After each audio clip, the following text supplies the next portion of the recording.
ഒരുപാട് ആളുകൾ കമൻറ്റിൽ പറയുന്ന ഒരു കാര്യമാണ്. ഇപ്പോൾ കഴിഞ്ഞ വീഡിയോ ചെയ്തപ്പോഴും അതിൽ കുറേ കമൻറ്റ് ഞാൻ കണ്ടു. ഇപ്പോൾ ടൂ സ്ട്രോക്ക് നിരോധിക്കാൻ പോവാണ്, 2 വർഷം കഴിഞ്ഞാൽ ടൂ സ്ട്രോക്ക് നിരോധിക്കാൻ പോവാണ്, അപ്പോൾ ഇത് എടുത്തിട്ട് കാര്യമുണ്ടോ ഉള്ള കാര്യം. അപ്പോൾ അവർക്ക് വേണ്ടിയിട്ട് ഇതിപ്പോൾ അറിയാത്ത ആളുകൾ ഒരുപാടുണ്ട്. ടൂ സ്ട്രോക്ക് നിരോധിക്കാൻ പോകാന്നുള്ളൊരു വാർത്ത കേൾക്കുമ്പോൾ അതിൽ ചാടി വീണിട്ട് ടൂ സ്ട്രോക്ക് ഒഴിവാക്കുന്ന ആളുകളുണ്ട്. അങ്ങനത്തെ ഒഴിവാക്കുന്ന ആൾക്കാർ എന്നെ കോൺടാക്ട് ചെയ്യുക. എൻ്റെ നമ്പർ ഈ വീഡിയോൻ്റെ താഴത്തുണ്ട്. വില കുറഞ്ഞ് ആരാ വണ്ടി കൊടുക്കാൻ ഉദ്ദേശിക്കുന്നത്, ഒരു 5 വണ്ടി 10 വണ്ടി ഉണ്ടെങ്കിൽ ഞാൻ എടുക്കും. എൻ്റെ അടുത്ത് ഒരു 10 വണ്ടി പേഴ്സണൽ യൂസിനുണ്ട്, അത് ഞാൻ വില കുറച്ച് കൊടുക്കാൻ ഒരു താല്പര്യപ്പെടുന്നില്ല. അടിയായാലും ഏത് വണ്ടിയായാലും നമ്മൾ ടൂ സ്ട്രോക്ക് ഈ ബാനിങ് ഇപ്പോൾ ആൾക്കാർ ഇപ്പോഴാണിത് കാര്യമായിട്ട് ആക്റ്റീവായിട്ട് ആൾക്കാർ ശ്രദ്ധിക്കാൻ തുടങ്ങുന്നത്. ഇത് എൻ്റെ ഓർമ്മയിൽ 2015 മുതൽ ഞാൻ കേൾക്കുന്നുണ്ട് ബാൻ ആവുന്നില്ലേ, അത് കേൾക്കുന്നുണ്ട്. അപ്പോൾ എല്ലാ കൊല്ലം കുറേ ആൾക്കാരുണ്ട്, എല്ലാ കൊല്ലം കുറേ അങ്ങനെ വെറുതെ ഒരു ന്യൂസ് ഉണ്ടാവും. അത് ഇപ്പോഴത്തെ അവസ്ഥയിൽ ഈ 2022 ഞാൻ അല്ലെങ്കിൽ എന്നെ സംബന്ധിച്ച് കുറേ വണ്ടി യൂസ് ചെയ്യുന്ന കുറച്ച് കാലമായിട്ട് യൂസ് ചെയ്യുന്ന ആൾക്കാർ ആരും മൈൻഡ് ചെയ്യുന്നില്ലേ പ്രശ്നം. അങ്ങനെ ഇത് പറയാം, അതൊരു മൈൻഡ് ചെയ്യില്ല, അതൊരു പ്രശ്നമല്ല. അതുകൊണ്ട് അതിപ്പോൾ കേട്ട് മറ്റേ പുലി വരുന്ന പോലത്തെ അവസ്ഥയാണ്. ഒരു പ്രശ്നമില്ല, ഓക്കെ അത്രേ ഉള്ളൂ. അത് മൈൻഡ് ചെയ്യണ ആരാണ്? പുതുതായിട്ട് വണ്ടി വാങ്ങണോന് അല്ലെങ്കിൽ വാങ്ങാൻ ഉദ്ദേശിക്കണോലൊക്കെ മൈൻഡ് ചെയ്യുന്നുണ്ട്. ഇത് വാങ്ങാൻ പറ്റുമോ അങ്ങനെ കൺഫ്യൂഷൻ വിളിച്ചു വയ്ക്കും. ഈ ടൂ സ്ട്രോക്ക് ബാനിങ് ഒന്നും ഇല്ല, ഇന്ത്യയിൽ നടക്കുന്ന പ്രശ്നങ്ങളേ അല്ല. ഇന്ത്യയിൽ നമ്മളിപ്പം ഈ കേരളത്തിലുള്ള ആൾക്കാർ ഇത് ശ്രദ്ധിക്കുന്നുണ്ട്. ഇതിപ്പോൾ നിങ്ങൾ നോർത്ത് ഇന്ത്യ പോയിട്ട് അവിടെ പോയിട്ട് ചോദിച്ചോളി, അവിടെ ആർക്കും ഒരു പ്രശ്നം ഇത് അറിയണം കൂടിയില്ല. എങ്ങനത്തെ ഒരു ബാനിങ്ങിനുള്ള പ്ലാൻ ഉണ്ടെന്നും കൂടി അറിയില്ല. ബാനിങ് ഒന്നും പെട്ടെന്നൊന്നും അങ്ങനത്തെ ഒന്നും വരില്ല. ഇത് പിന്നെ കുറച്ചും കൂടി അഡ്വാൻസ് ആവും. നമ്മളിപ്പം റിന്യൂവൽ എടുക്കാൻ പോകുമ്പോൾ വണ്ടി കൊണ്ടുപോയി കാണിക്കുന്നുണ്ട്, കുറച്ച് കഴിഞ്ഞാൽ മെഷീനറി ആവും, സെൻസർ വെച്ച് ചെക്ക് ചെയ്യും, നമ്മുടെ വണ്ടി ഫുൾ ഫിറ്റ് ആയിരിക്കണം, അങ്ങനത്തെ കാര്യങ്ങളൊക്കെ വരും. അതും ഇപ്പോൾ ഞാൻ ഇങ്ങനെ നോക്കുന്നതിനനുസരിച്ച് ഒരു 2030 28 ആ സമയത്തൊക്കെ ചിലപ്പം ബൈക്കിൻ്റെയൊക്കെ ചിലപ്പോൾ അപ്പം വന്ന് 30 ആകുമ്പോൾ വന്ന്.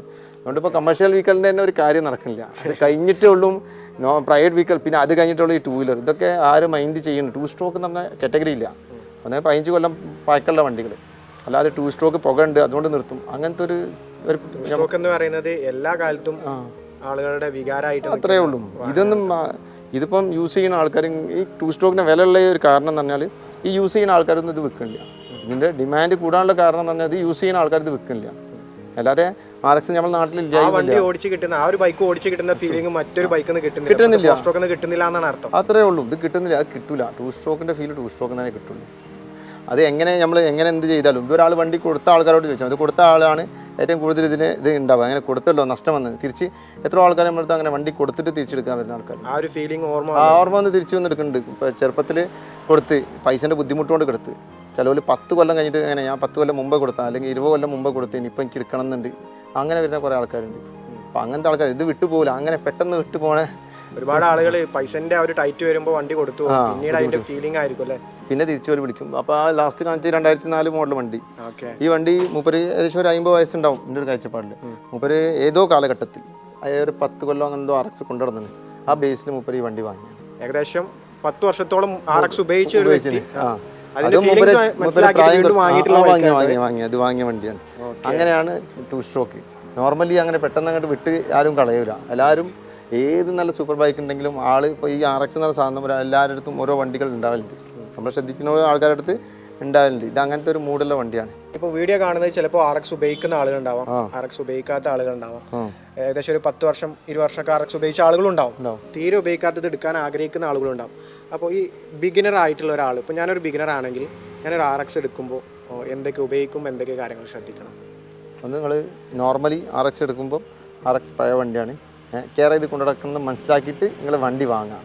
നോർമൽ നമുക്ക് ഇപ്പോൾ ഏകദേശം എല്ലാവരും മനസ്സിലാക്കിയിട്ട് വരിക. ഒരു 10% ആൾക്കാരുണ്ടാവുള്ളൂ ഇത് ഒരു നോർമൽ 4 സ്ട്രോക്ക് കൊണ്ടുവന്നിട്ട് വരുമ്പോൾ.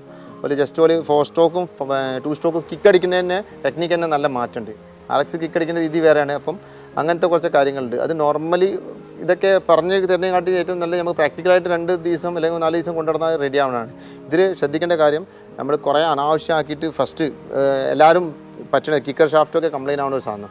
വണ്ടി സ്റ്റാർട്ട് ആവാത്ത എന്തെങ്കിലും ചെറിയ പ്രശ്നം വരുമ്പോൾ ഓവർഫ്ലോ എന്തെങ്കിലും വന്നാൽ തന്നെ കിക്ക് അടിച്ചിട്ട് ആൾക്കാർ വണ്ടി പൊളിക്കും. ഈ വണ്ടി RX എന്ന് പറഞ്ഞാൽ 1 2 കിക്ക് 3 കിക്കൊക്കെ അടിക്കേണ്ട ആവശ്യം വരുള്ളൂ. പിന്നെ സ്റ്റാർട്ട് ആവണില്ലെങ്കിൽ വേറെ എന്തെങ്കിലും പ്രശ്നമാണ്, നമ്മളത് ചെക്ക് ചെയ്യണം. എന്തെങ്കിലും ചെറിയ പ്രശ്നം ഉണ്ടാവും, പെട്രോൾ ഇറങ്ങില്ല, എന്തെങ്കിലും ചെറിയ പ്രശ്നങ്ങൾ ഉണ്ടാവും. അപ്പോൾ അത് ചെക്ക് ചെയ്തിട്ട് കിക്ക് അടിക്കുക. അവരുടെ കുറേ കിക്ക് അടിച്ചിട്ട് കാര്യമില്ല, കിക്കർ ഷാഫ്റ്റ് കംപ്ലൈൻ്റ് ആയിട്ട് കൊണ്ടുവരും. അങ്ങനത്തെ പ്രശ്നങ്ങളൊക്കെ കുറേ വരലുണ്ട്. പിന്നെ സ്റ്റാർട്ടിങ് പ്രോബ്ലം എന്ന് പറഞ്ഞാൽ RX ഇത്രയും ആൾക്കാർ ഓടിക്കുന്നുണ്ട്. എന്തെങ്കിലും പ്രോബ്ലം ഉണ്ടെങ്കിൽ അത് തീർക്കാണല്ലോ, ഇഞ്ചൻ പണി എടുക്കേണ്ട ആവശ്യമില്ല സ്റ്റാർട്ടിങ് പ്രോബ്ലം തീർക്കാൻ നമുക്ക്. അത് കാർബറേറ്ററിന് വരും, കറണ്ടിൻ്റെ സപ്ലൈൻ്റെ വരും, അങ്ങനത്തെ എന്തെങ്കിലും പ്ലഗിൻ്റെ പ്രശ്നം കൊണ്ട് വരും. അപ്പോൾ അതൊക്കെ നോക്കിയിട്ട് ക്ലിയർ ചെയ്തിട്ട് നമ്മൾ കൊണ്ടുനടക്കുക, അത്രേ ഉള്ളൂ.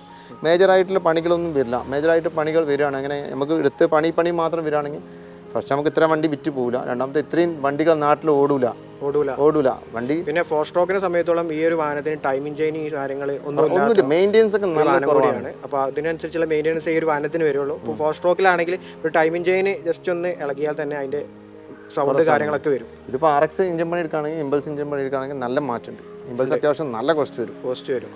RXന് ഒരു പിസ്റ്റണും ഒരു ക്രാങ്കും സിമ്പിൾ ആയിട്ടുള്ള ചെയ്യാനുള്ള ഈ 2 സാധനം ചെയ്യാനുള്ളൂ, നമുക്ക് വേറെ ഒന്നും ചെയ്യാനില്ല. ക്രാങ്കും സിലിണ്ടറും ബോർ ചെയ്യുക, ബാക്കി ബാരിങ് കാര്യങ്ങളൊക്കെ മാറ്റുക.